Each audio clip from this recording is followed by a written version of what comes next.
Welcome to the quietest ones in the room with your host, Trey.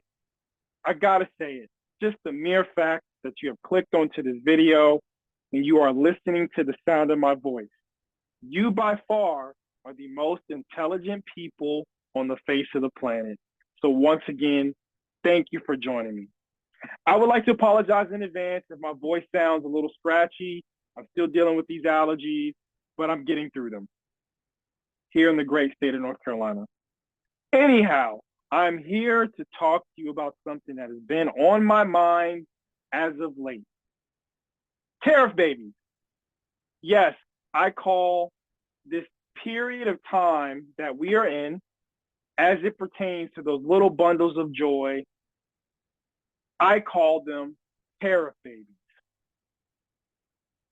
See, what's going on in America right now is there's so much hoopla and noise about how businesses are going to be affected, how a political party is going to be affected, how individuals that no one really even cares about at the end of the day are going to be affected.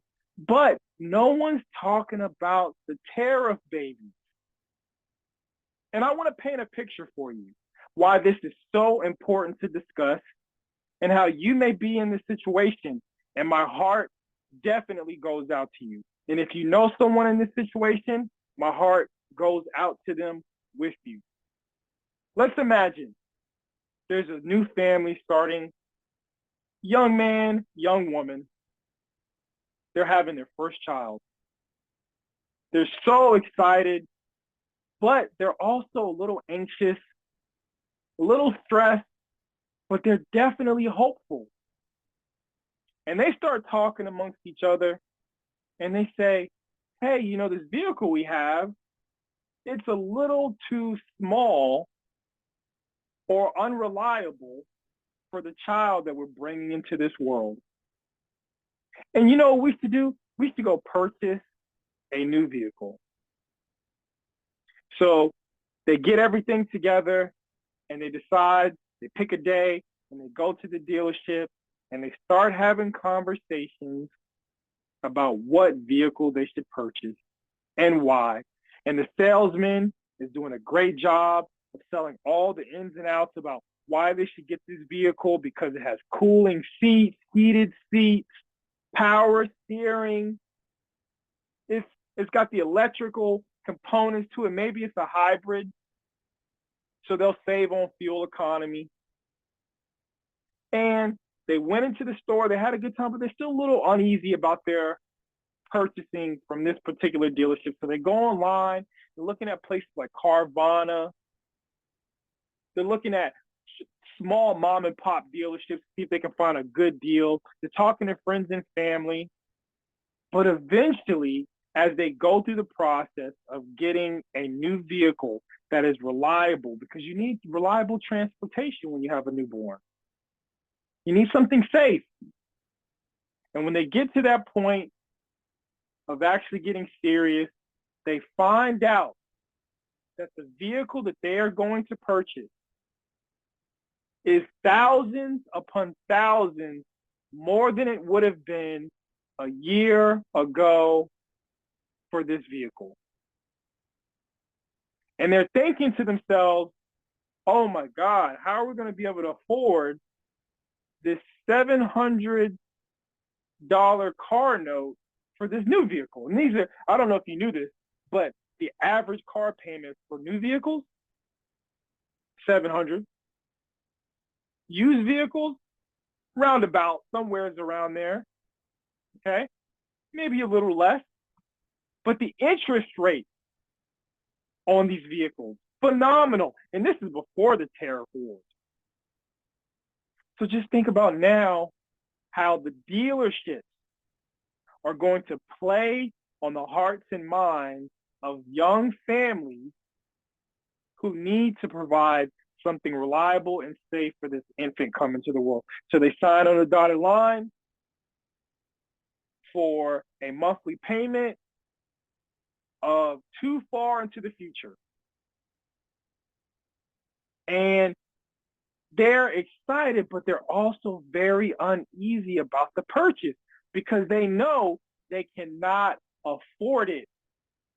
Because along with the car note comes this newborn that's coming into the world that may need childcare because both parents are going to have to work. They may need, obviously, they're going to need diapers and clothes and food, all these different things for this child.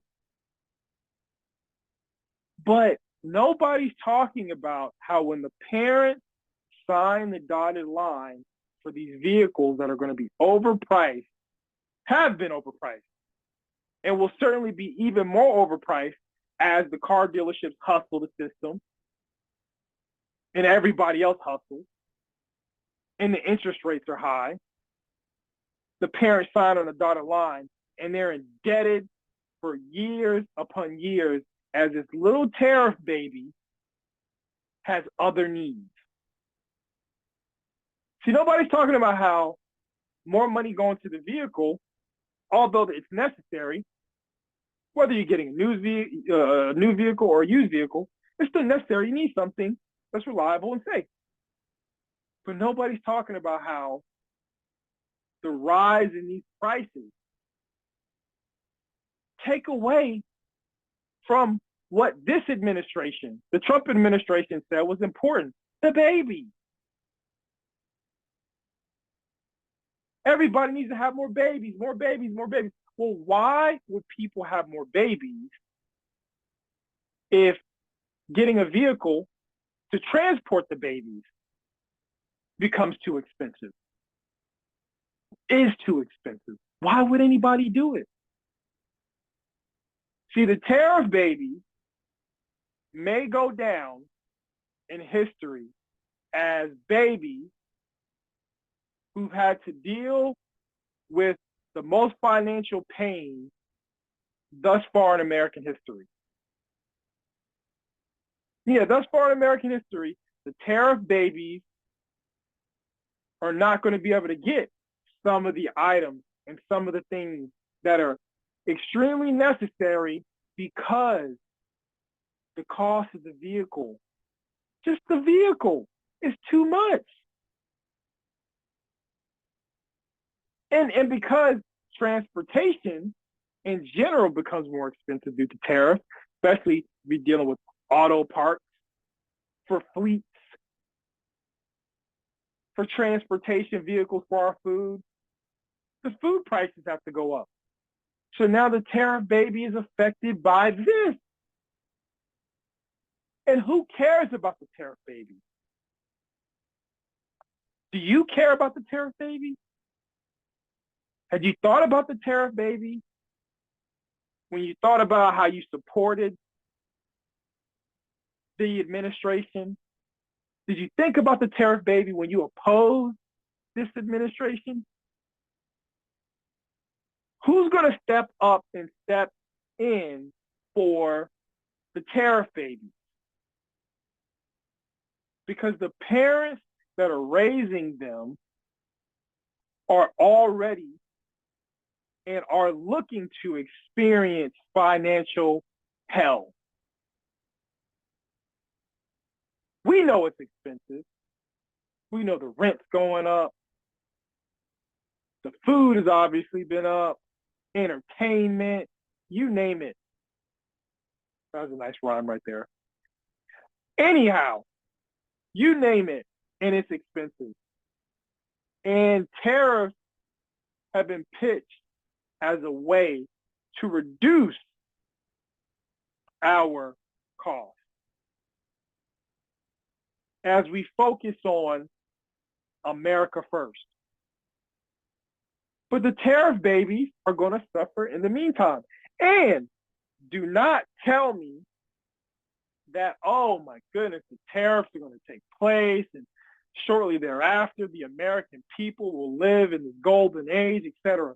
Well, that contract was still signed by those parents for that car note, that lease. So don't tell me that they still will not feel the pain into the future as that child maturates and they paid for an overpriced vehicle that has an expiration date of around 100,000 miles. Now, it'd be lovely, we could fix our own vehicles nowadays. But with the computer components in these vehicles, who can do it? Maybe you're a genius and you can, but the average everyday person relies on mechanics when their vehicles break down. And the mechanics are going to have to charge more. Guess why? Because of the tariff. And therefore, once again, who's affected the most? The tariff babies. So I'm here to sound the alarm of all the fucking idiots in Washington.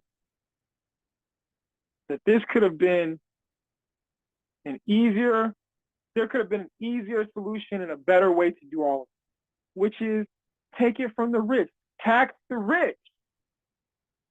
We know where the wealth is. Tax them. Put it back into the hands in the communities of the working class people in this country. Take care of the tariff baby. So anyway, maybe you agree with me, maybe you disagree with me. The tariff babies are not a thing. Who cares? What are you talking about? You sound crazy. Maybe you think that I'm absolutely on point. And share your thoughts in the comment section. Please like, please share, please subscribe. And as always, until next time.